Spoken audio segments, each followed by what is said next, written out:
ప్రసన్నలత కుకింగ్కి స్వాగతం. ఈసారి మరొకసారి మనము ఒక న్యూ రెసిపీతో మీ ముందుకు వచ్చాము. ఇది బ్రెడ్తో గులాబ్ జామున్ చేసుకుందాం, ఒక వెరైటీ రెసిపీ. దీనికి మనము ముందుగా బ్రెడ్ తీసుకుందాం, ఒక 8 పీసుల వరకు. ఇలా మొత్తం ఎడ్జెస్ అంతా బ్రౌన్ పార్ట్ అంతా తీసేద్దాము. అన్నీ అలాగే తీసేసుకోవాలి. బ్రౌన్ పార్ట్ అంతా తీసేసి మనకు కావాల్సింది వైట్ పార్ట్ తీసుకుందాము. ఈ బ్రెడ్తో గులాబ్ జామున్ చాలా టేస్టీగా, సింపుల్గా, ఈజీగా అయిపోతుంది. చాలా టేస్టీగా కూడా ఉంటుంది. తీసుకున్న బ్రెడ్ అని ఒక బౌల్ పెట్టుకొని దాంట్లో మనం ముక్కలు ముక్కలుగా చేసి వేసుకుందాము. అన్ని బ్రెడ్ అలాగే చేసుకోవాలి. మిక్సీలో వేస్తే పొడి పొడిగా అయిపోతుందండి. ఇలా చేతితోనే తుంచి వేసుకోవాలి. మొత్తం ఇలాగే బ్రెడ్ అన్ని తుంచి వేసుకుందాము. వేసుకున్న తర్వాత మనకు దీనికి ఒక 4 టేబుల్ స్పూన్ పాలు వేసుకుందాము. ముందుగా అంతా ఒక్కసారి వేయకూడదు. ఒక 4 టేబుల్ స్పూన్ వేసుకొని కలుపుకొని చూసుకుందాము. అవసరం ఉంటే ఇంకా 3 స్పూన్లు పడుతుంది. మనకు కొద్దిగా పిండి ముద్దలాగా వచ్చేటట్టు కలుపుకుందాము. మళ్ళీ ఒక 3 స్పూన్స్ వేసాను చూడండి. వేసి దీన్ని అంత పాలు ఒక్కసారి వేయకూడదు. ఇలా కొద్దిగా వేస్తూ కలపాలి. చూసారా, పిండి చాలా స్మూత్గా కలుపుకోవాలి. మొత్తం ఎక్కడ ఇది ఉండలుగా లేకుండా.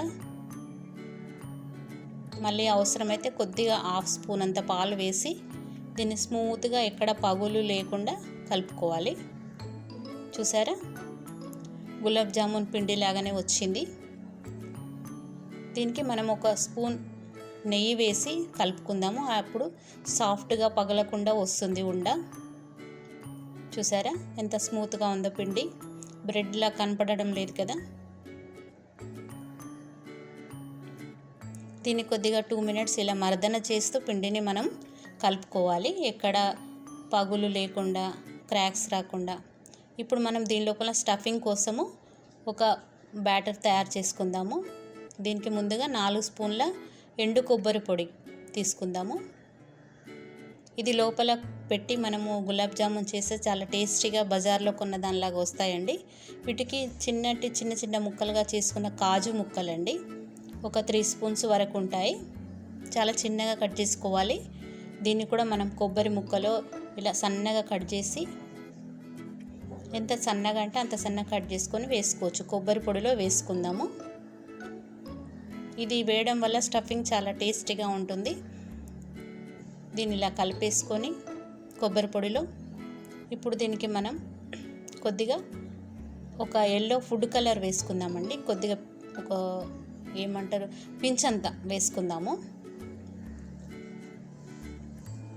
మనం ఇలా చిన్న చిటికెడు వేసుకుంటే మనకు మంచి కలర్ వస్తుంది. చూసారా, చాలా తక్కువ అమౌంట్లోనే వేయాలి, ఎక్కువ కలర్ వేయకూడదు. చిటికెడు వేసుకొని మనము కలర్ వేయడం వల్ల ఎల్లో కలర్ చాలా బాగా కనపడుతుంది. దీనికి పాలు పట్టదండి, మీగడ పడుతుంది. మన పాల మీద మీగడ ఉంటుంది కదా, అది ఒక 2 స్పూన్స్ వేసుకొని కలుపుకోవాలి. ఇలా మీగడ వేయడం వల్ల మనకు స్టఫింగ్ చాలా బాగా కుదురుతుంది, టేస్టీగా ఉంటుంది గులాబ్ జామ్ తిన్నప్పుడు. చూసారా ఎంత బాగుందో ఇది. ఈ స్టఫింగ్ని మనం ఇప్పుడు గులాబ్ జామ్ లోపల పెట్టడానికి తయారు చేసుకున్నాం. పక్కన పెట్టేసుకొని ఇప్పుడు మనం షుగర్ సిరప్ చేసుకుందాం, పంచదార పాకం. దీనికి ఒక బౌల్ షుగర్ తీసుకున్నాను, 1 కప్పు. అలాగే 1 గ్లాస్ వాటర్ వేసుకొని దీన్ని మనం పాకం పట్టుకుందాము. తీగ పాకంలాగా రావాలి, మరి ముదురు పాకం కాదు. ఇప్పుడు కొద్దిగా మనం కుంకుమ పువ్వండి, ఒక 4-5 స్టిక్స్ వేసుకుందాము. ఇది వేయడం వల్ల మంచి కలర్ వస్తుంది. ఇది ఆప్షనల్ అండి, ఉంటే వేసుకోవచ్చు, లేకపోతే లేదు. అలాగే 4 యాలకులు వేసుకుందాం, ఇలాచి. షుగర్ అంతా కరిగిపోయే వరకు కలుపుకొని స్టవ్ మీద పెట్టేసుకొని మనం పాకం పట్టుకుందాం. షుగర్ అంతా మెల్ట్ అయ్యే వరకు. చూసారా, కరిగిపోయింది. ఇలా చూస్తే కొద్దిగా మన వేళ్ళ మధ్యలో ఇలా తీగలాగా సాగుతుంది. అలా చేసేసుకొని మనం రెడీగా పక్కన పెట్టుకుందాం గులాబ్ జామున్ చేసే వరకు. చూసారా, పక్కన పెట్టేసుకుందాం. ఇప్పుడు మనం గులాబ్ జామున్ ప్రిపేర్ చేసుకుందాము ఉండలు. ఈ పిండిని మరోసారి మర్దన చేసి ఇలా ఒక కొద్దిగా గులాబ్ జామున్ సైజులో తీసుకొని మనకి ఎంత ఇష్టం ఉంటే అంత చేసుకోవచ్చు సైజు. చూసారా ఇలా రౌండ్ బాల్ చేసుకొని అన్నీ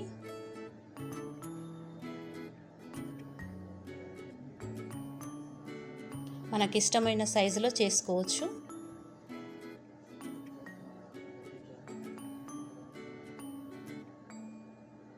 చూసారా ఇలా అన్నీ ఒక్కసారి ప్రిపేర్ చేసుకుంటే మనకి ఈజీగా అయిపోతుంది. రౌండ్గా షేప్ చేసి పెట్టుకుందాము.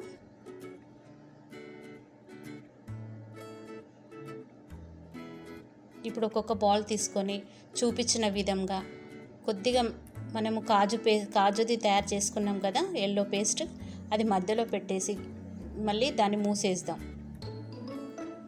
అలా చూసారా అది బయటికి రాకుండా చాలా కొద్దిగా జాగ్రత్తగా దాన్ని మనకు లోపల పెట్టేసి రౌండ్గా చేసుకుందాం. అది మనం ఫ్రై చేసేటప్పుడు బయటికి రాకుండా ఉండడానికి ఒత్తేసి రౌండ్ షేప్తో చేసుకుందాం. చూసారా అలా రౌండ్గా చేసేసి అలా అన్నీ అదే విధంగా చేసుకుందాము. కొద్దిగా అమౌంట్లో మరి స్పూన్ నింపి వేయకూడదండి, కొద్దిగా వేయాలి.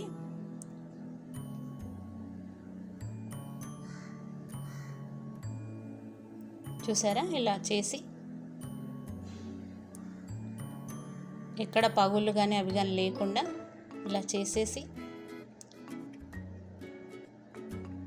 అలా చేసేయాలి. అంతే రౌండ్గా చేస్తే చాలా ఈజీగా తొందరగా అయిపోతుంది. ఇలాగే అన్నీ ప్రిపేర్ చేసుకుందాము. మొత్తం మధ్యలో స్టఫింగ్ పెట్టేసి ఇది ఫ్రై చేసి మనము షుగర్ సిరప్లో వేసినప్పుడు చాలా టేస్టీగా ఉంటుంది. బయట కొన్నట్టే ఉంటాయండి. ఇలా ఖాళీగా గులాబ్ జామ్ చేస్తే టేస్టీగా ఉండదు. ఇలా మధ్యలో స్టఫింగ్ పెడితే చాలా టేస్టీగా ఉంటుంది. ఇలాగే అన్నీ ప్రిపేర్ చేసుకుందాము. ఇక్కడే కొద్దిగా టైం పడుతుంది మనకి, ఇవి కాలడానికి కూడా అంత టైం పట్టదు. చూసారా అన్నీ అయిపోయినాయి. బాల్స్ అన్నీ ప్రిపేర్ చేసుకున్నాం. ఇప్పుడు మనం డీప్ ఫ్రైకి ఆయిల్ పెట్టేసుకుందాము. ఇది అయిపోయిన తర్వాత అన్నీ ఇలా ఎక్కడ లేకుండా పెట్టేసి క్రాక్స్ లేకుండా చేసేసుకుందాం. ఇప్పుడు ఒక బాండి పెట్టుకొని దాంట్లో ఒక బౌల్ ఆయిల్ వేసుకుందాము. ఆయిల్ అంతా పట్టదండి, మిగిలిపోతుంది. దీనికి ఎక్కువ ఆయిల్ కూడా గుంజదు. ఆయిల్ బాగా హీట్ ఎక్కాక మనము ఇవి వేసుకుందాము. ఫ్రై చేసుకుందాం బాల్స్ని. వేయగానే కలపకూడదండి, కొద్దిగా అవి బ్రౌన్ కలర్ వచ్చాక కొద్దిగా టర్న్ చేసుకుంటూ నెమ్మదిగా వాటిని కదిలిస్తూ ఇలా లైట్గా కదిలించాలండి, ఎక్కువ గట్టిగా కలపకూడదు.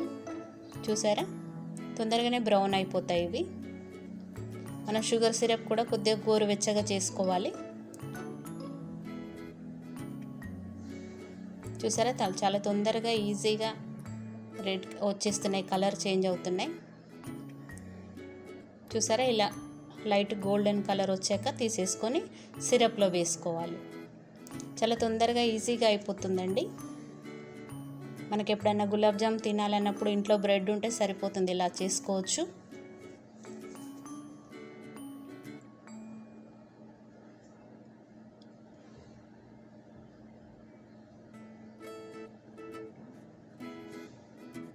చూసారా చాలా తొందరగా ఈజీగా కాలిపోతున్నాయి. ఇవి పగలను కూడా లేదు ఎక్కడ ఆయిల్లో.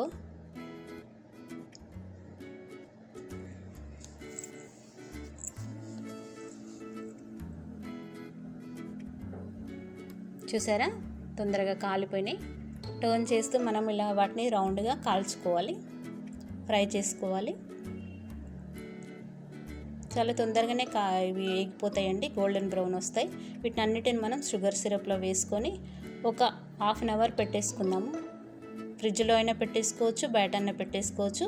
ఇవి అంతా జ్యూస్ పీల్చేసుకునేదాకా మనం మూత పెట్టేసి దీన్ని పక్కకు పెట్టేసుకుందాం. అంతే, గులాబ్ జామున్ రెడీ అయిపోయింది. మనం తిని సర్వింగ్ బౌల్కి తీసుకుందాం. Thank you for watching.